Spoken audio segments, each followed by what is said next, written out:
Cyber scam అప్రమత్తత ప్రకటించిన తెలంగాణ పోలీసులు.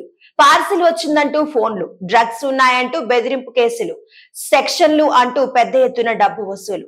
అప్రమత్తం చేసిన తెలంగాణ పోలీసులు అమాయక జనాలను దోచుకునేందుకు కేటుగాళ్లు ఎప్పటికప్పుడు సరికొత్త మార్గాలను అనుసరిస్తున్నారు.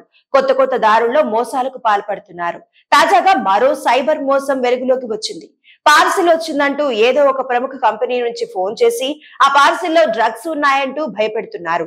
ఆ కొద్దిసేపటికే కస్టమ్స్ అధికారులమంటూ కేటుగాళ్లు రంగంలోకి దిగి కేసులు, సెక్షన్లు అంటూ భయభ్రాంతులకు గురిచేసి పెద్ద మొత్తంలో డబ్బు వసూలుకు పాల్పడుతున్నారు.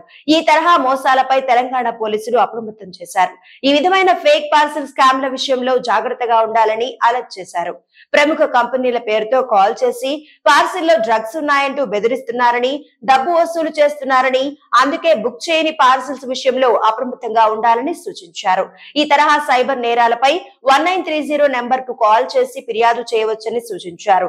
జాగ్రత్తగా ఉండండి, మోసపోకండి అంటూ ఎక్స్ వేదికగా అప్రమత్తం చేశారు. పార్సిల్లో డ్రగ్స్, నిషేధిత వస్తువులు ఉన్నాయని బెదిరిస్తే నమ్మవద్దని సూచించారు.